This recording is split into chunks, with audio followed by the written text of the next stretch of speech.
The cancellation of the Energy East pipeline has drawn a flood of criticism and highlighted regional tensions in Canada. Darcy Robchan has more on what this means for Lloydminster. TransCanada's decision to cancel the Energy East pipeline has drawn the ire of many. The pipeline, which would have transported crude oil from Alberta and Saskatchewan to the east coast, would have had untold economic benefits for the city of Lloydminster. The proposal for the estimated $16 billion project was withdrawn by TransCanada last week. While environmental groups are celebrating the news, many people in Alberta and Saskatchewan are lamenting TransCanada's decision. Frustrating in that, that was the potential for being a real nation-building project in terms of, providing Western Canadian oil to the eastern provinces and also getting us access to the Atlantic seaboard to export, our products. In addition to the economic impact of the cancellation, part of Starkey's frustration comes from the fact that Eastern Canada continues to import oil from nations with questionable human and environmental rights records. You look at the oil that comes into Eastern Canada by tanker, and it's coming from Saudi Arabia, from Algeria, from Angola, from Nigeria. I mean, a lot of these places are regimes that have, very spotty human rights records as well as environmental records. Mayor Gerald Albers also shared similar frustrations. It's challenging because people don't seem to understand in the East where the money comes from, and it doesn't come off a press in Western Canada. It comes out of oil and gas and blood, sweat, and tears. Darcy Robchan, Newcap News. Ken Cheveldayoff has been traveling around the province campaigning to be the next leader of the Saskatchewan Party. Today, he made a stop in the border city to meet with locals and Mayor Albers to discuss Lloydminster's role within the province. Had a good talk with him about the issues related to Lloydminster, about healthcare, about the growing city. The city continues to grow and need those services, and I think that we've established a very good relationship.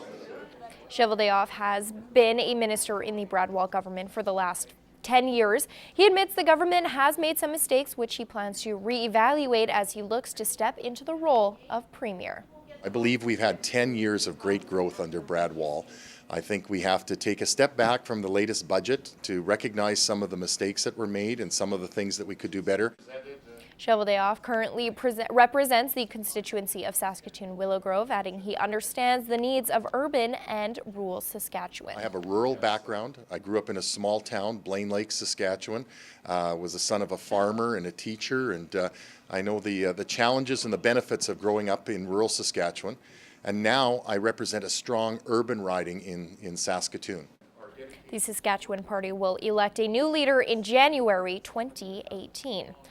Ricky is a friendly feline who loves to cuddle, and Bandit is a 6-month-old puppy who is eager to please. John from the SPCA introduces us to these furry characters in this week's Pet Project.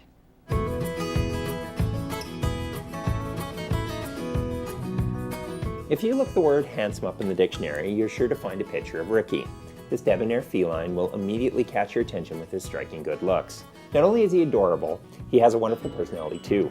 Ricky gets along with everyone he meets, whether they are of the feline or human variety. Ricky just adores snuggling up to that special someone and purring his heart out while he receives pets or a groom. And to make this deal even sweeter, Ricky has had his adoption sponsored. That's right, you can adopt Ricky for free. So what are you waiting for? Visit the SPCA today and meet Ricky. We just know he'll steal your heart. This bundle of energy is Bandit. Bandit absolutely loves to be outside running and playing. As long as he has a toy, he can entertain himself for hours. Bandit is only 6 months old, so he still has some growing to do. He is also a very excitable pup. Therefore, he requires a home that is willing to do some training to help him grow into a well-mannered dog. However, he is very intelligent and willing to please, so with a bit of patience and the right motivation, we know that Bandit will learn quickly. If you're looking for a lovable dog to add some extra zest to your life, then you just have to meet Bandit. Stop by the SPCA and say hi to him today.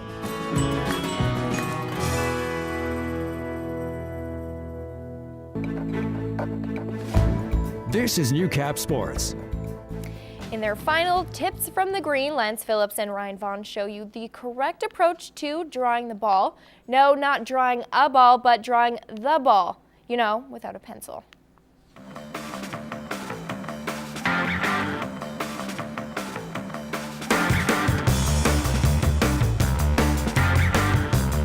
Back once again for Tips from the Green, Lance Phillips, joined by Ryan Vaughn, the head golf professional here at the Cold Lake Golf and Winter Club. Ryan, this is a great course. We've had a lot of fun being out here, learning some new techniques, and I mean, what can you say about this place? It's fantastic. Yeah, you know, it's this is my 5th summer up in Cold Lake, and you know, it just gets better and better. And you know, we are a public facility, so Right. we welcome everybody to come out and visit us when the opportunity arises, and let us know your feedback of the place. Today we're going to learn to hit a draw. And for me at least, I find that this either happens or it doesn't. There's no hey, look at that draw. It just happens. I don't mean to do it. But I'm hoping that you can shed some light on ways that will improve your ability to hit a draw. Absolutely, yeah. Like we touched base last episode about a lot of players fading, slicing Yeah. the ball. So we really got to focus on, you know, our shoulders staying square, maybe a little closed, right?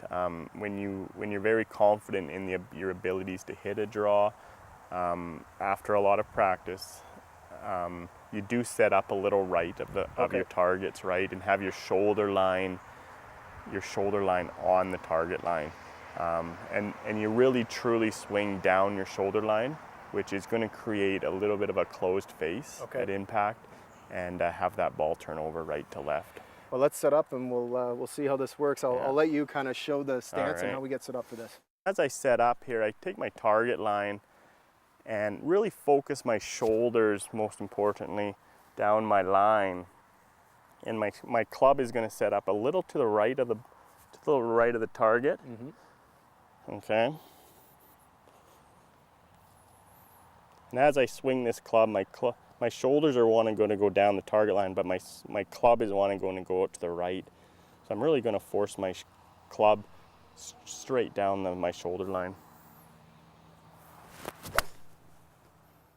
So we're really going to focus on getting your shoulders closed and getting them down the target line, right? Yep. So again, your club is a little out to the right. And as you swing, your natural path is going to want to come back and through, right? Kind of this angle. You betcha. Okay. So as you're going to really focus on your shoulder lines and bringing your arms this way. Okay, so as a practice, what would be like this? You got it, yeah. Just not so ugly? There you go. Okay. Well, it didn't really work out. And I think I just separated my shoulder, but that's okay. A straight shot is better than a slice. Ryan, really enjoyed being out here with you at the Cold Lake Golf and Winter Club. Thank you so much for having us out. It's been great. It's a beautiful facility, and I hope many people over the course of the summer come out to take advantage of what you've got here. Yeah, absolutely. We appreciate you guys visiting us, and again, the general public, anytime, any place, come visit us. Yeah, the Cold Lake Golf and Winter Club, just a fantastic facility to play some golf, and if you're lucky enough, maybe Ryan will give you some tips from the green. That's all for us. Thanks for tuning in. Take care. Well, anyone who has played hockey knows it has a language all of its own. In this week's Beyond the Boards, Kira Lyons breaks down the hockey lingo with the Lloydminster Bobcats. So I'm here with Kobe Walker. As I am pretty new to Beyond the Boards, I wanted to get a little bit of the lowdown on how the guys talk to each other, because a lot of the times hockey players kind of speak gibberish. Is that fair to say? It's fair to say. What would be the most overused terms or like phrases that would be used in the locker room? I'd like to say sweet sauce, bro, bud. Okay, what does "oh sweet sauce" mean? It's just a saucer pass, but I don't know. Hockey players tend to use sauce because it sounds cooler, I guess. What would you say is the most overused term by the Bobcats? I don't know yet, but like beauty, like that's just an overused hockey term, but like you're a beauty out there, and people use that for chirping and for complimenting. Define beauty. I feel like every hockey team has a different definition for the term beauty. Beauty's just a beauty. You got Big John, Cole Johnson, he's a big beauty. Chase and Braid, those guys are just beauties. So there's no actual term, it's just people. No actual term, it's just good guys. Can you define the term pigeon to me? Pigeon. Pigeon is a bird. That's all I know on that subject. Ooh. I don't know, that's used by NHL guys. I haven't heard that one in our league. When someone goes out to block a shot and they lift their leg up, kind of like a like, oh, I shouldn't say that. That's okay. You want to redo that one? Sure. It's like the ultimate insult is being called a pigeon. Okay. I haven't been called that yet, so. So I'm just, well, that's good. That's good. I'm giving you ammo though now, so now you Okay. got something to use. Dinger. It's got a couple meanings. I don't know. Well, to me, it's like a tater, a home run in baseball, but I'd never heard it really in hockey. It's got some different meanings. Give me at least one. Hard shot, I'd say. You're such a liar. Dinger. Big slap shot, I think. Yeah. Well, I don't know why I should say that on TV. Basically, what I learned here today is that none of the words have a fixed meaning. You can pretty much say whatever you want, and nobody's going to question it. For Beyond the Boards, I'm Kira Lyons.